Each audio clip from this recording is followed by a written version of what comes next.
Now we've seen most of the rooms on the first floor. Now it's time to make our way upstairs. Come on. You watched us design and build this house in 150 days, but the work is far from over. We're about to jump into my favorite part of the process of bringing all this together. Join me for an exclusive look right here on ehowhome. When you're designing a multi-story house, you have to have a set of stairs. You also have to have hallways, and these can eat up a lot of space. So in this house, we tried to minimize the stairwell because we didn't want it to gobble up too much space. And I think we did a good job. Just to remind you, if you have forgotten, since we installed the stair, this stairwell is 3.5 feet wide, and there's 17 steps that go up. And what we did within this stairwell was to use the plank pine lumber on the horizontal. It's 1x6 material painted snow white from Benjamin Moore. And then what we did on the floor is we painted that lovely black bean soup. I love the name, it makes me hungry, but it's got a gorgeous sort of dark rich color. And we did the rise in the snow white and the run, the flat part, in the black bean soup. And then on top of that, we have this lovely sisal rug that is pinned to the stairwell.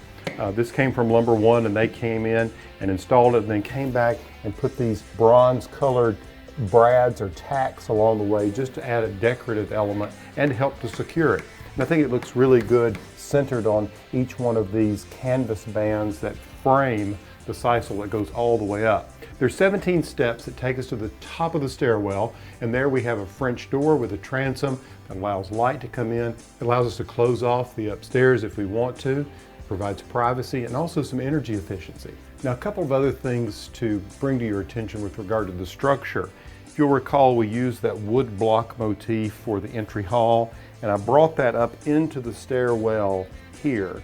And then it helped frame this window, which all worked out very well. Tony did a good job helping me work out the dimensions.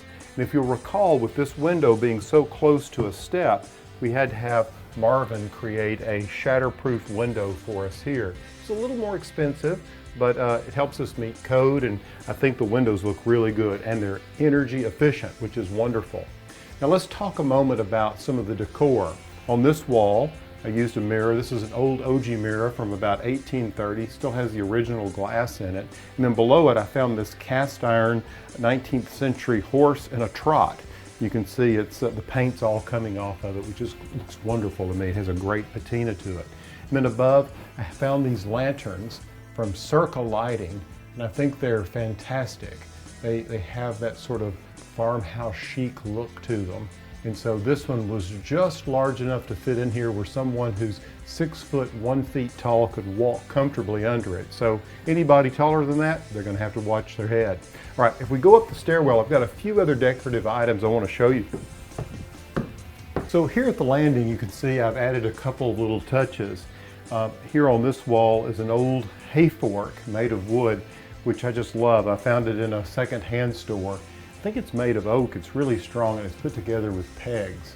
Had a great look to it. So I thought, you know, one of these days I'm going to find a place for it, and here it's the perfect accent. Again, it goes along with our whole farmhouse chic theme.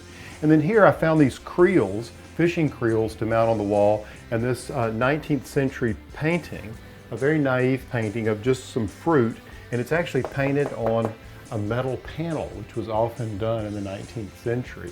And it has just a simple sort of OG frame around it. And that's really all the decoration that we have in this hall.